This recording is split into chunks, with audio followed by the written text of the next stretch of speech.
have today Swami Vedpurushananda, the Secretary of Jhargram Ramakrishna Mission, along with us. So, on the behalf of Azadi ka Amrit Mohotsav and this 74 years of Indian independence, we are going to have this our quiz competition. So, the first round has ended. So, now I will request Maharaj to kindly address us on this great occasion. Thank you. A very good evening to all of you. So as we celebrate the 75 years of Indian independence, so we thought it will be pertinent to discuss about Swami Vivekananda, who is considered by many as one of the founders of Indian national movement. So, am I audible, Abhigyan? Yes, Maharaj, you are audible. Okay. So, when Swami Vivekananda was your age, around 22 or 23 years, as you know, he was born and brought up here in Calcutta. So he had only one desire, that is to remain immersed in samadhi, in meditation, in contemplation of God. He went to his Guru Sri Ramakrishna and expressed that desire. He told that I would remain immersed in samadhi for day and night, and now and then occasionally I will come down and then eat something, and then again I will remain immersed in God. That's what I wanted.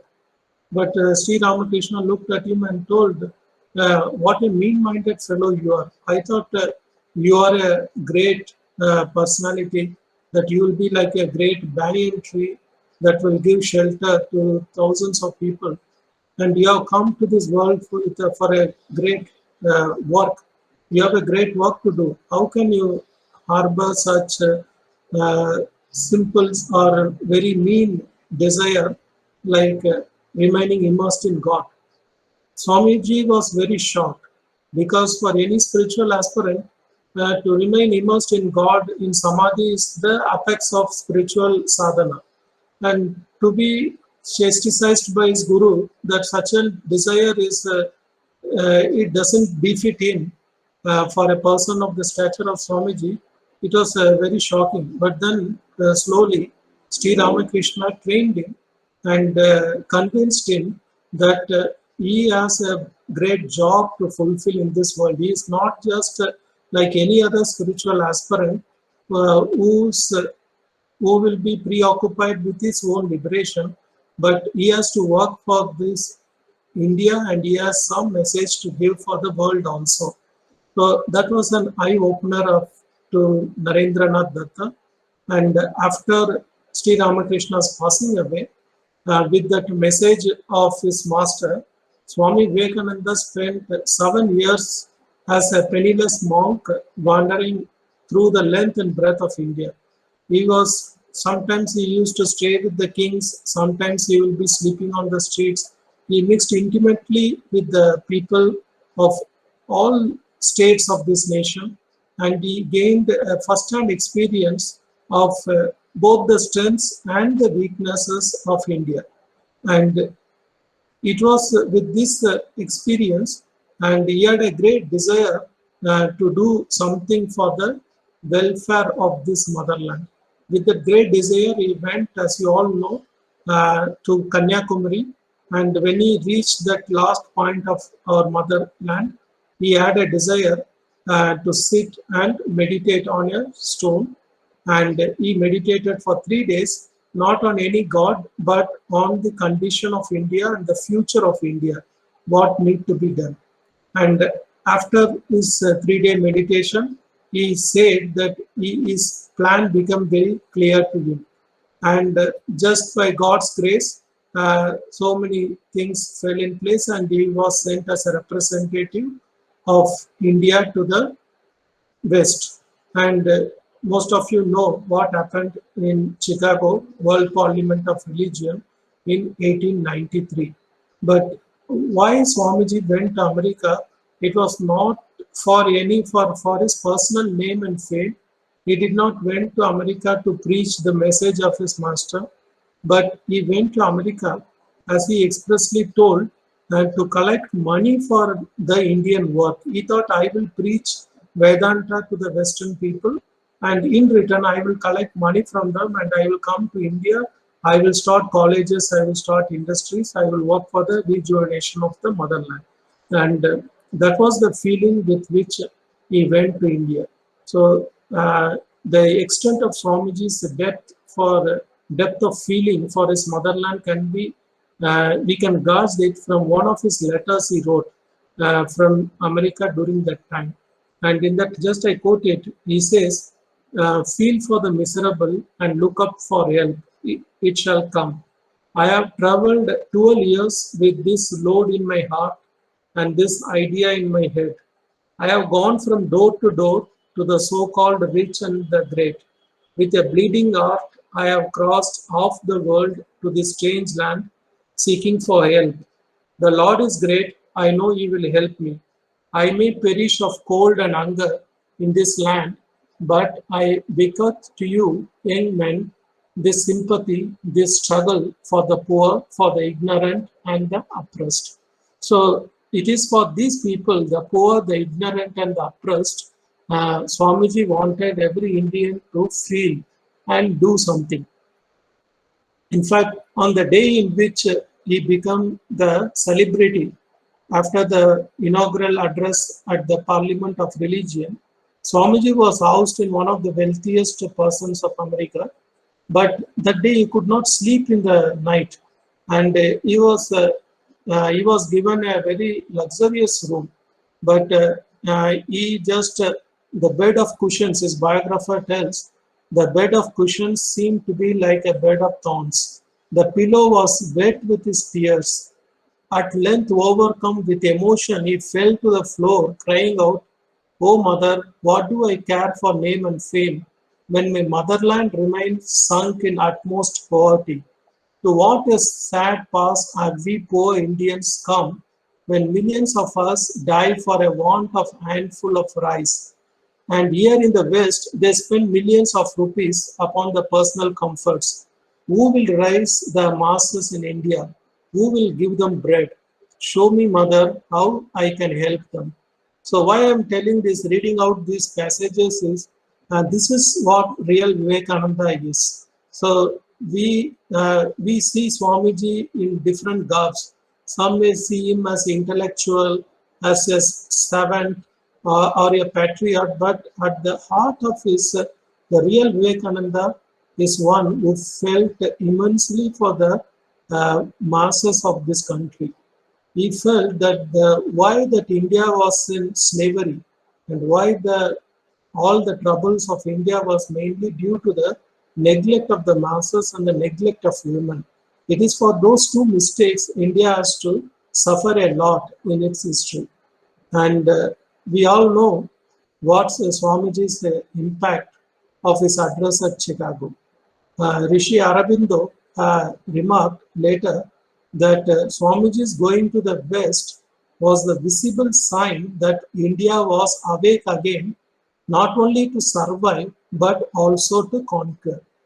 It raised the self-esteem of the nation, because you remember India was at that time a slavish nation ruled by the Britishers, and when they find one among them going to the Western people and making them converts to his religion, to his teaching, it raised the self-confidence of Indian people. It raised the self-esteem. It was a turning point in our spiritual, in our national religious struggle, and it prompted, it created a reaction in the Indian nation. Now, all the national leaders, starting from Mahatma Gandhi to Jawaharlal Nehru to Netaji Subhash Chandra Bose, Bal Gangadhar Tilak, Sardar Patel, each and every one of them have confessed in their later life they were inspired by Swami Vivekananda. In fact, Mahatma Gandhi in 1901, he came to Belur just to meet Swamiji, but unfortunately that day Swamiji went to Calcutta, whereas Mahatma Gandhi came to Belur. But he went to Swamiji's room and just made a remark that after having gone through Swamiji's work, the love that I had for my country became a thousandfold. And we know what impact Swamiji had on Netaji. He was just a teenage student looking for some ideal to guide his life. He came across the Swamiji's teaching and his entire life was transformed. And that was the story of not only the leaders, but all the foot soldiers of our freedom movement. Everyone, whether they may be moderates, they may be extremists, but each one of them were inspired by Swami Vivekananda. In fact, the people, the extremists who used to be arrested by the British, they used to have a book of Swamiji and a Gita with them. And that led the Britishers to suspect even Ramakrishna Mission of having working against them. And so when Swamiji came from America to India, he gave a series of lectures and they are collected as Colombo to Almora. In English, it is called Lectures from Colombo to Almora. In Bengali, it is Bharatir Vivekananda. So I would recommend each one of you to read that book because that was the book which inspired our national leaders. That was the book which inspired our freedom movement.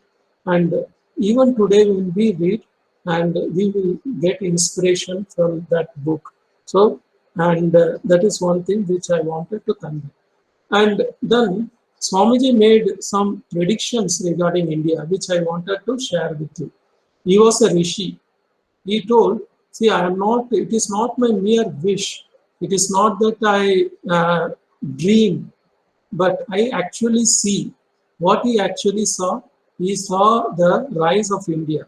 And he said in one of his famous passages, which at the beginning of his lecture at Ramana, a place in Tamil Nadu, a very inspiring passage where he gives expression to his prediction of India's fate. He tells, the longest night, I quote him, the longest night seems to be passing away. The sorest trouble seems to be coming to an end. There, the seeming corpse appears to be awaking, and a voice is coming to us, away back, where history and even tradition fails to peep into the gloom of the past, coming down from there, reflected as it were from peak to peak of the infinite Himalaya of knowledge, of love, of work. India, this motherland of ours, a voice is coming unto us, gentle, firm, and yet unmistakable in its utterances, and is gaining volume as days pass by. And behold, the sleeper is awakening. Like a breeze from the Himalayas, it is bringing life into the almost dead bones and muscles.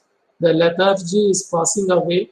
Only the blind cannot see, or the perverted will not see, that she is awakening, the motherland of ours, from a deep, long sleep. None can resist her anymore. Never is she going to sleep anymore. No outward powers can hold her back anymore, for the infinite giant is rising to her feet. So he saw India, the infinite giant, rising to her feet, and he predicted that the glory of India in future is going to even outstrip the glory of India in the past. We all read in history about the golden age of Indian civilization, but Swamiji is telling the future is still more bright and no power can hold it back. India is not going to sleep anymore. It has already rising, it has risen. And that was his prediction. And you should know, most of his predictions have also come true. In 1897, he told, in 50 years' time, India is going to get freedom, but in a very unconventional manner. And he also predicted that there is going to be a proletariat revolution, and which most probably will take place in Russia. And even Lenin had predicted that it will be in China, but Swamiji told it will come in Russia, and that it happened in 1917. And then another, when he was traveling through Germany, he saw the preparations of war. And then in 1897, he told that within 50 years, if Europe is not going to change its ways, it is going to meet a great destructions. And and even with respect to his own life, he told, I won't live to see 40 years. Why I am telling is this, and Swamiji has seen has foreshadowed the rise of India, which is slowly taking place even in front of our eyes. Now the question may come, how will this India rise? Who is going to rise it? And no external power is going to help. It has to come from within. It is our countrymen, it is young men and women like you who has to play a role in this rise of India, and that responsibility is there. And when you read Swamiji, you get this immense pride. You will be proud to be an Indian. You will be proud to be a Indian. That pride comes. And so, in fact, Radhakrishnan, he says, my pride as a Hindu was roused by the enterprise and the eloquence of Swami Vivekananda at an impressionable period of my life. So that is one thing which we get. And anyone who has read Swamiji will also catch his fire of the love for his country. Once one of the Westerners, his disciple, went and asked him, Swamiji, what can I do for you? Swamiji told, you love India. In one of his letters, he told, say, in Japan, the small girls, they used to have a doll, and they used to love the doll and take care of it as if it is a living entity. And they had a belief, those little girls used to believe that by that love, the dolls will come to life. And Swamiji says, if only our countrymen love this nation like that, even it will also spring to life. And then he said, you love India as it is. If you love India, you should love as she is, not as you might wish her to become. It's just like our mothers. We love our mothers as they are, not that we say you should have this quality, that quality, like this, and then I will love you. So motherland and mother, so Janani Janma Bhumischa Swargadapi Garishasi. The Janani and the Janma Bhumi, they are greater than even heaven. So that is Swamiji's life. And he wanted his countrymen to dedicate their life for the uh, growth of India. So each one of us, we have some personal goals. We want to achieve something in life, everything. But remember, you have also a responsibility towards your nation. So we should not forget that responsibility. He says, having educated at the cost of the Indian masses, if you do not think about this countrymen, then you are a traitor, Swamiji tells. So we should remember, and he says, for the next 50 years, let this nation be your God. Let all the other gods disappear. You worship this Mother India, and you worship. How to worship? The God in the men, God in the animals, the God in the countrymen. So instead of being jealous of one another, instead of fighting with one another, you worship one another, you serve one another, and you work for the wealth of the nation.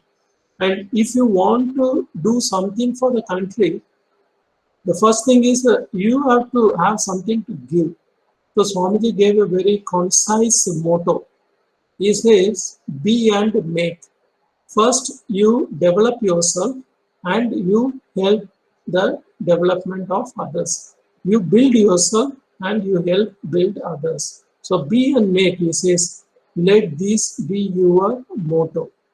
And he also told that for India, the Tyaga and Seva are the national ideals. Tyaga is renunciation and Seva is service. And we should have these two qualities. It is flowing through the veins of every Indian, this renunciation and service. The more we give expression to these two qualities, the more will our life also will blossom. So the renunciation is just even a small renunciation of our personal comforts, of our personal desires for the sake of a greater good, and some service to those who are in need, those who are in your proximity. So this we have to do. And why Swamiji also gives a greater idea, he says that after so much of austerity, I have realized that there is no God other than human being. Who serves Jiva he serves God indeed. So every living being, every living form is a temple of God. So with that attitude of reverence, you try to be of service to them. So that will help you. And the moment we think about Vivekananda, we think about fearlessness. And he wanted our countrymen, particularly the young people, to have, I quote him, what our country now wants is muscles of iron and nerves of steel, gigantic wills which nothing can resist, which can penetrate into the mysteries and the secrets of the universe and will accomplish the purpose in any fashion, even if it means going down to the bottom of the ocean or meeting death face to face. So why I want to tell you is the celebration of the 75 years of Indian independence, it should not be just this, just a celebration, just a function, just an event. It should make us think, it should make us reflect, and we should ask ourselves, what are we doing to the nation? Nation is doing so much for us. We don't even realize how what we receive from the nation. Swamiji tells India is a punya bhumi. I loved India before I went to the West, but after, in fact, this he told because when he was given farewell from London, one of his the people asked him, Swamiji, after experiencing this luxurious, glorious West, now how do you look upon your country? Then Swamiji said, India I loved even before I came. But having lived in this West and seeing this civilization, Western civilization closely, now my love for my motherland has increased thousandfold. Now every bit of every dust of my motherland is holy to me. It is the Tirtha Kshetra, it is the Punya Bhumi. So that reverence for our motherland, that love for the countryman, it has to come. And how to get it? You read Swami Vivekananda. Yeah, definitely you will feel a change coming within you. As I told you, the book that I would recommend is the lectures from Colombo to Almora, Bharate Vivekananda. In that, all the nationalistic ideas of Swamiji is given. What he expects from his countrymen. And not only I am telling, when after Indian independence in 1960, once Jawaharlal Nehru came to Ramakrishna Mission Delhi to attend a Tithi Puja, a function. And in that function, Jawaharlal Nehru made a speech and where he told all my generations, my generation, uh, we were benefited by reading Swami Vivekananda. I recommend the current generation also to read Swami Vivekananda. And not only did it, if you read his Discovery of India in his book, there is a beautiful passage. I quote him. Nehru says, where can you find a man like Vivekananda? Rooted in the past, full of pride in India's prestige, Vivekananda was yet modern in his approach to life's problem. That is very important point. He was very modern, he was very rational. You don't have to pledge your intellect, reason for becoming, for following Swami Vivekananda. He was very modern and rational in his approach to life's problems. And he was a kind of bridge between the past of India and the present. Study what he wrote and learn from his teachings. For if you do, you will gain immense strength. Yes, that's what you will get. You will gain immense strength. You will get immense positivity. And take advantage of the fountain of wisdom, of spirit, and of fire that flowed through Swami Vivekananda.